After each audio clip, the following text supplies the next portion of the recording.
Welcome back, America. If you're still Christmas shopping, I have in my hand Only the Strong, Reversing the Left's Plot to Sabotage American Power. It's the brand new book by Senator Tom Cotton, who joins me now. Good morning, Senator Cotton.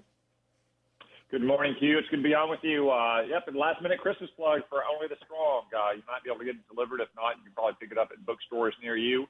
I can promise you, and I think you'll agree, that it may be a weighty topic, but it's not a weighty read. So it might be a good book to pick up while you're sitting in an airport with your flights delayed or lounging around the house next weekend. It's a brisk read, and I keep it here because on occasions like this, the day after the Omnibus is revealed, I go to page 219 and I read, the defense budget needs to grow to at least 4% of the economy and probably more than that. And on page 223, historian and Korean War veteran T.R. Fehrenbach cautioned that every society ultimately gets the military it wants and deserves. Based on your own metrics, what is the military America wants and deserves after the Omnibus unveiled its spending levels last night, Senator? So, Hugh, it's moving in the right directions. The Democrats agreed, somewhat surprisingly, to spend the money that they just voted to authorize last week. Now, we haven't achieved yet what I wrote about in Only the Strong, which is 3 to 5 year real and 35% real annual growth, in part because of high rates of inflation. But it's certainly better than a full year continuing resolution, which would freeze spending at last year's level. And again, it's moving in the right direction, I suspect, and hope that it will continue to do so when we have a new Republican House come January.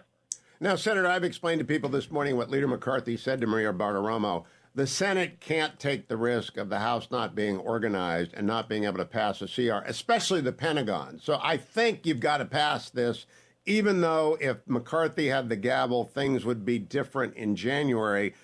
Is that part of the reasoning that you've heard in the caucus why you have to go for the omnibus now rather than wait for the House to get its act together, which could take weeks, months, who knows?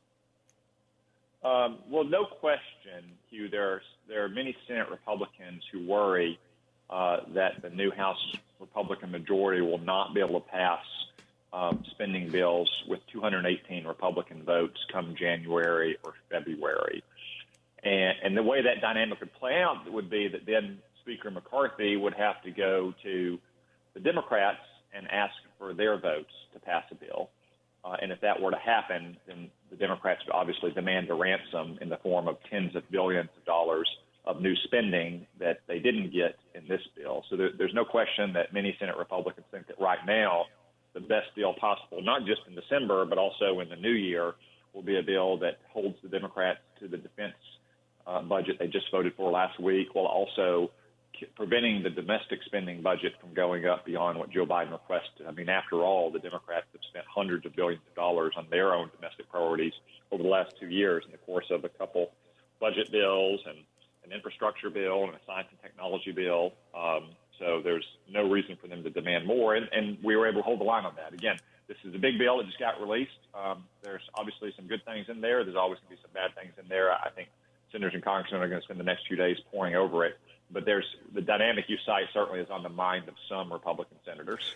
Let me focus in on one of the things I hope is in there. Mycroft Hewitt, my older brother, who I call Mycroft, is the PhD toxicologist. And I spent an hour with him talking about vaccines on Sunday. He said the one demographic, the one gender that has to worry and maybe step back from this vaccine are men 17 to 30, because while they might get myocarditis from the virus, they may also get it from the vaccine. So the vaccine mandate does not make any sense for young men joining the military. They have to make their own choice. Did you get rid of it in the omnibus? The vaccine mandate for the military? Yes. No, actually, we got rid of that last week in the NDAA. Oh, very good.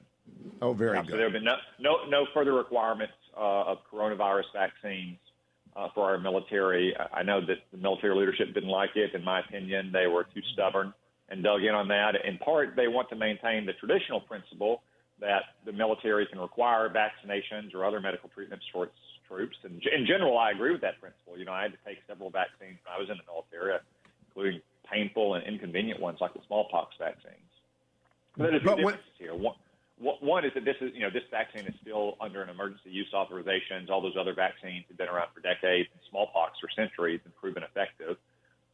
Two, It had proven largely ineffective. I mean, it didn't really stop the transmission of the virus. It does appear to still help people who are elderly or medically frail, but that's the opposite of the military population. It's what you said, mostly 17 to 30-year-old men and some women as well, and there's almost no evidence that it's beneficial for them. And then third, we're in the middle of a recruiting and retention crisis.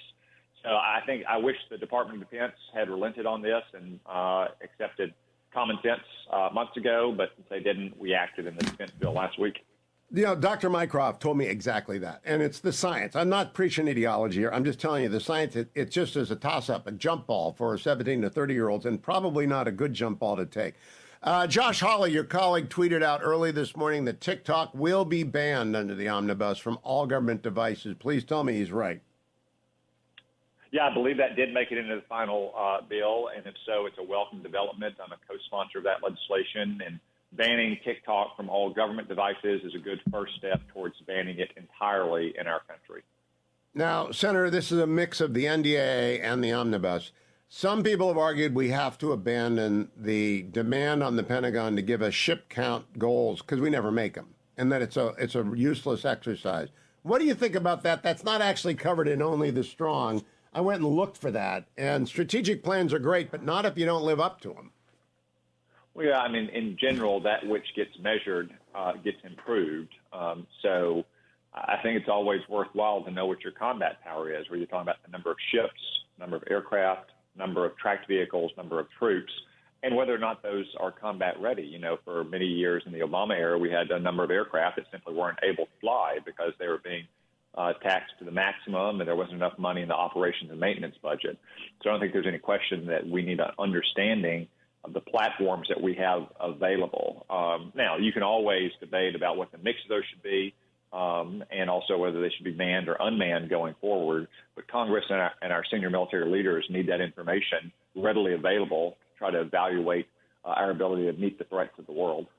All right, now, Senator, in terms of what you actually agreed to spend last night, the $1.7 trillion. Hadn't passed the Senate yet, but I'm assuming you're a yes vote on that. Does that have in there a pay raise for the military? And if so, do you know how much it is? Yeah, it does, Hugh. And I think the number that we agreed to last week in the NDAA was around 4%. I will say, one, shouldn't assume just yet that I'm going to be a vote for that. Obviously, I support the defense spending that meets the defense authorization bill last week. But it's a long bill. We got a couple days to review it. A lot of the legislation is stuff that already had passed the Senate or passed the House, so it's not new material. It's not complicated to review. But always the step I want to take is to carefully review any bill before casting a vote for it, especially one of these big year-end bills. So tell your listeners, one thing I always said in the Senate is that they don't hide the good stuff in 4,000 pages. The good stuff is going to be in the press release that you read this morning. The bad stuff is going to be what you have to read through carefully and maybe do a few Control-F functions on the PDF to discover. But I'll review it carefully, and I'll make the vote based on what I think is best for Arkansas and best for our country. Now, Senator, I want to drill down to something you may not know anything about. Senator Lee gave a speech about Lieutenant Alconus, a Navy lieutenant who's in prison in Japan on vehicular manslaughter.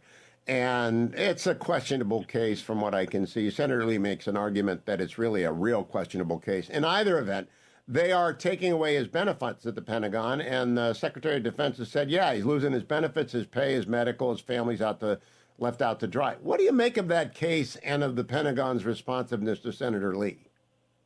No, I know the case very well, Hugh. Lieutenant Alconus's roommate is an Arkansan, so I've been apprised of it, following the case, and been involved personally, as has Mike Lee, from the very beginning. You know, I wish that the Department of Defense would have made this exception to policy. In general, you take away pay and benefits from a soldier who's been lawfully convicted and detained in another country of crime under the laws of those country and in accordance with our status of forces agreements.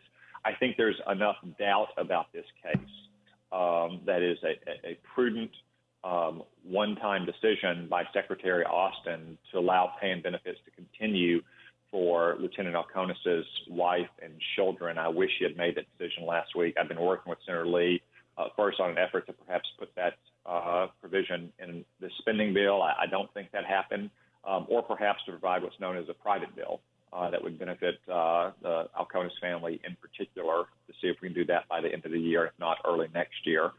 Again, I think that there's enough questions, enough doubts about what happened to Lieutenant Alconus in Japan that we should err on the side of caring for his family as we continue to work with our friends in the Japanese government to try to bring him home.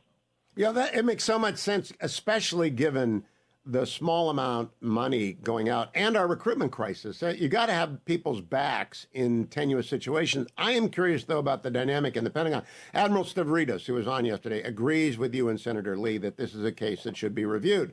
He suggested, however, the SecDef is unwilling to reach into the Navy and into Secretary Del Toro's writ, who is in turn reluctant to reach into the Navy bureaucracy writ. I mean, if you're going to be SecDef, why not be SecDef for the big things as well as the little things, this being a small case, but with a lot of attention? Yeah, Hugh, I'm not really sure. I'm not privy to what Secretary Austin and Secretary Del Toro are thinking here. I think there's some element of the State Department as well. The idea that taking such an action might cast aspersions on the government of Japan or their justice system. Obviously, I would not do so. Japan is one of our closest treaty allies and a linchpin of our alliance and security system in the Western Pacific. I simply think that there's enough questions and concerns about this case that as we continue to work with the government of Japan over Lieutenant Alconus's status, we should not cut off the pay and benefits that's supporting his wife and his children here in America. All right, last question, Senator. Did the money for Ukraine get in at the level that you think appropriate? My understanding is that did happen, Hugh. We're going to review the line items there. I've long said that I think we should back Ukraine to the hilt with military aid. They've had great successes on the battlefield this year, especially over the last 3 months. Now is not the time to start drawing down that military aid. However, we need Europe to provide more financial, economic, and humanitarian aid. In some cases, the United States is the only country that can provide this military aid because of our strong, robust defense industry. But one thing that European nations, especially France and Germany, can provide is financial assistance. And they need to step forward. They're not carrying their own share of the load. They're not even doing what countries like Poland and other Eastern and Southern or Central European countries are doing.